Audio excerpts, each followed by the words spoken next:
Hello friends, if you're new to my channel, welcome. If you are a fan or a subscriber, welcome back and thank you for your patronage. Today's topic is Knights Templar, church within a church, state within a state. There isn't much I need to talk about right now, so let's get on with the video. The event of the Templars murdering the old man's envoy became known as the affair of the assassin envoy. It shows how independent the Knights were, answering only to the Pope. However, the criticism did not have any effect on the order, and they continued their building programs in the East.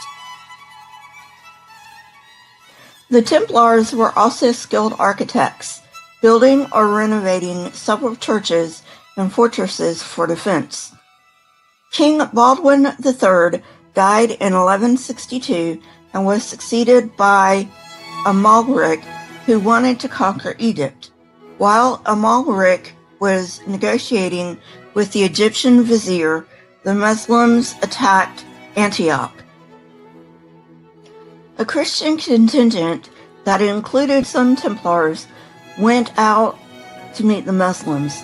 Against the advice of the Templars, the commander ordered an attack. 60 knights died, while only 7 survived. This put the relationship between the Templars and the King of Jerusalem on shaky ground, but things got even worse.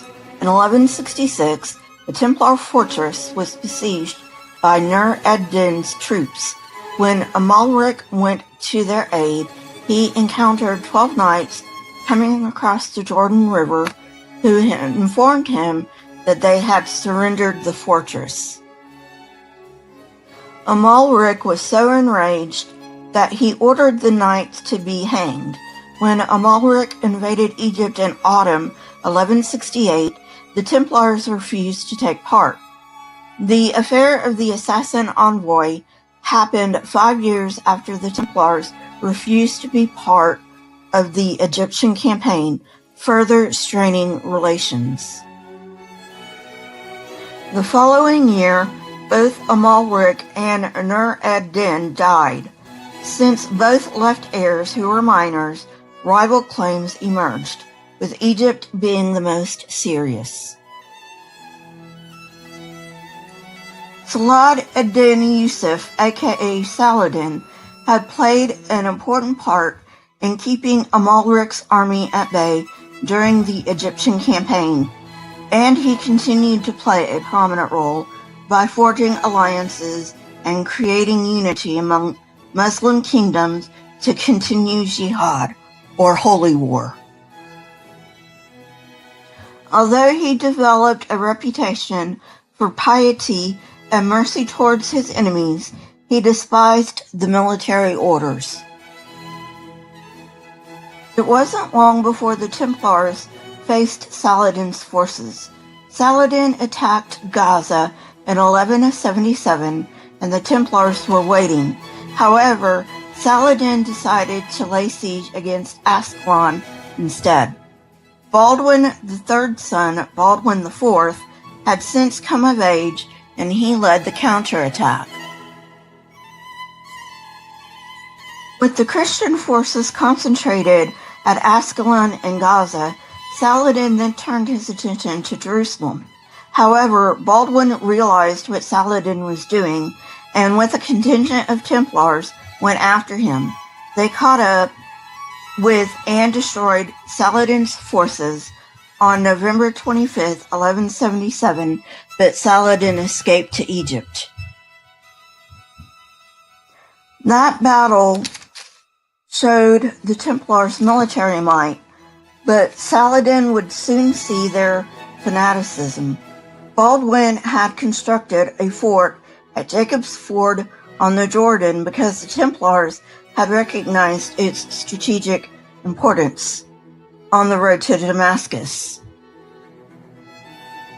Saladin laid siege to the fortress on June 10, 1179, and took many knights captive, including the Grand Master. He died in prison in 1180. Baldwin IV died of leprosy in 1185 and was succeeded by his 7-year-old nephew, Baldwin V, with Raymond of Tripoli as regent, who agreed to a 4-year truce with Saladin. However, within a year, Baldwin V also died.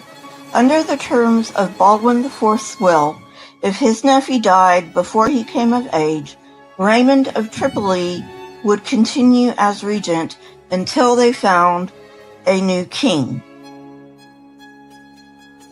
The coup in September of 1186 installed Sybil, Baldwin IV's sister, as Queen of Jerusalem, and her husband, Guy of Lusignan, as king. Guy was seen as a weak king as well as a usurper. Among the already split Christians, there was a fatal rift between Guy, Gerard de Rideford, and Reginald of Chatillon on one side and former regent Raymond of Tripoli on the other. During 1186 and 1187, Reginald blatantly disregarded the 4-year truce between Raymond and Saladin and attacked a large Muslim caravan, killing all of the Egyptian guards. It was during this time that the Grand Master, Gerard de Rideford, persuaded the king to mend bridges with Raymond of Tripoli. Raymond had spent time in Muslim jails and had undertaken the study of Arabic and Muslim culture, which led him to a Muslim-friendly position. Gerard and a contingent of knights were on their way to Tiberias in Raymond's territory when Raymond sent word that he had allowed a Muslim scouting party into the area with the understanding that they not cause trouble. Gerard ordered an immediate attack on the Muslims by the knights.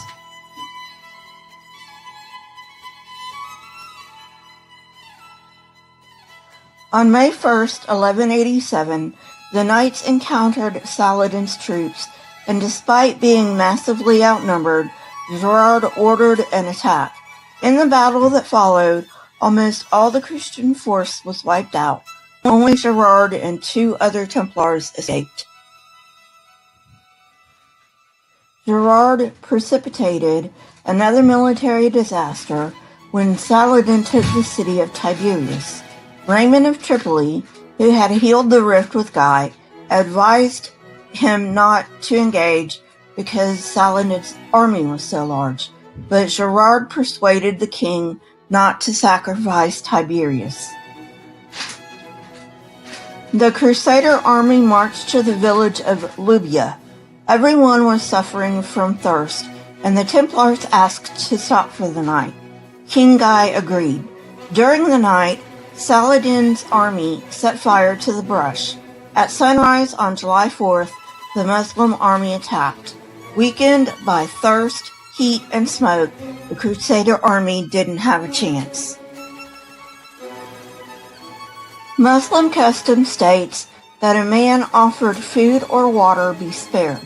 Saladin offered water to King Guy, but issued an ultimatum to Reginald of Chatillon: convert or die. Reginald chose death. He gave the same choice to the Crusaders.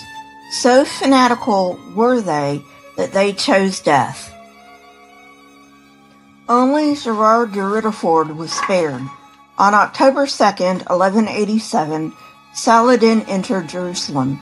He allowed the Church of the Holy Sepulchre to remain in Christian hands, but took back the Dome of the Rock. Well, friends, that's a very good place to stop. I'm sorry I went a little over time. Not that I really have a time, but there's no real good place to stop until now. So, if you like this kind of content, please hit the like button, press the subscribe button, and if you would like to be notified when I come out with new content, hit the bell. My Discord, Twitter, PayPal and email links are in the description, as well as the link to my source. Remember, I am taking requests. Please leave your comments in the comment section. I love hearing from you. Here are a couple of videos from my library. If you have not watched them, go ahead and watch them and leave a comment on those as well. I will talk to you later, since there's nothing else I have to say.